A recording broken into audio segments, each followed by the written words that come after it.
Despite successfully rebooting the franchise with The Return of Godzilla, the film didn't perform as strongly as the studio had hoped. Unsure of what direction to take this new Godzilla series, Toho ended up having a contest where the public could submit their own story ideas. The finalist ended up being a dentist named Shinichiro Kobayashi, whose incorporation of themes regarding biotechnology and genetic engineering caught the attention of director Kazuki Omori. The resulting film is Godzilla vs. Biollante, a film that set the stage for the rest of the Heisei era in all the right ways.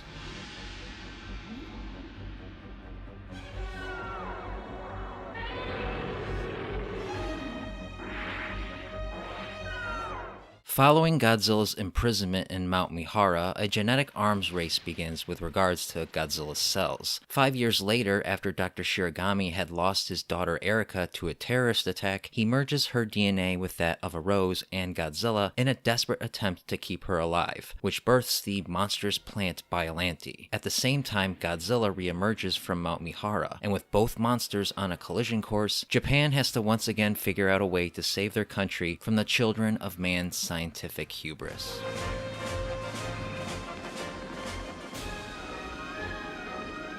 Godzilla vs. Biollante is one of the most fascinating entries in the Godzilla series. While a natural progression of the tone and style established in the prior film, it is also wholly different than any other film that came before it. The story is more complex, involving numerous plots and subplots. The cast is larger, involving many characters and organizations, and the scope is more expansive, taking place on a global stage concerning multiple nations. It's a complicated, fast-paced story, at least more so than most Godzilla films, and it's told in a way that keeps you engaged all the way through. Godzilla vs. Biollante also attempts to engage in some thought-provoking themes as well. While still continuing the anti-nuclear theme that was so potent in The Return of Godzilla, it is accompanied and modernized with a focus on the dangers and moral ambiguity of genetic engineering. The film continues to show how the existence of Godzilla has impacted the scientific and political landscape, and while this can sometimes get lost in the shuffle of the plot, it is no less compelling and makes the film feel truly contemporary, even 30 years later. This is a poetic, serious film, driven by genuinely compelling ideas, which is a far cry from the campy schlock that had defined the franchise for decades prior.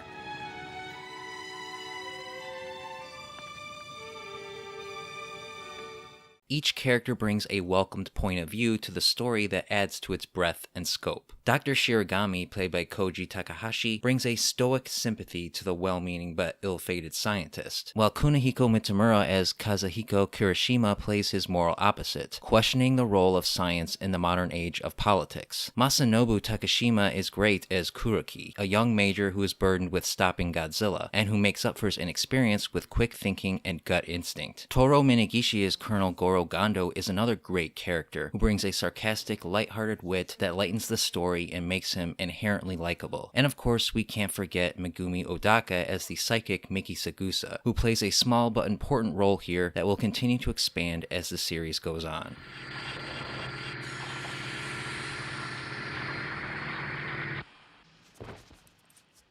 You'd think with so many characters and so much going on that the monsters would feel secondary to everything else, but this is not the case. Godzilla vs. Biollante never forgets to keep the monsters in the forefront, and those who come strictly for the kaiju will get their fill. The film wastes no time getting Godzilla back into action, and once he is unleashed, he is a constant presence throughout. Despite the title, the film is actually more about stopping Godzilla, and it's a thrill ride watching the human cast have to come up with new solutions to each new situation. We get an upgraded Super X, some great military engagements, spectacular city destruction scenes, and in between all that, a couple well-choreographed monster fights. It's practically non-stop action from beginning to end that somehow never overshadows the more heady aspects of the story. The special effects are exceptional on almost all fronts, and in many ways broke new ground for the franchise. Both Godzilla and Biollante are brought to life with a wonderful degree of expressiveness, and the fights between them, while brief, are brutal. Godzilla's new design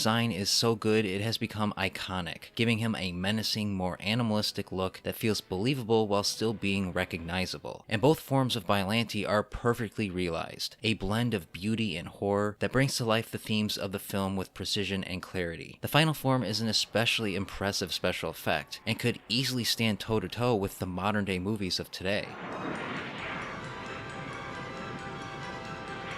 Unfortunately, all the good stuff makes the negatives shine all the more. Its attempt to be earnest and serious is often undercut by terrible English-speaking actors. They are so bad they take you out of the experience, and since the film is heavily political, they unfortunately have a lot of screen time. The music by Koichi Sugiyama is also a mixed bag, with some tracks being appropriately somber and beautiful, and others over the top and cheesy that clashes with the tone of the film.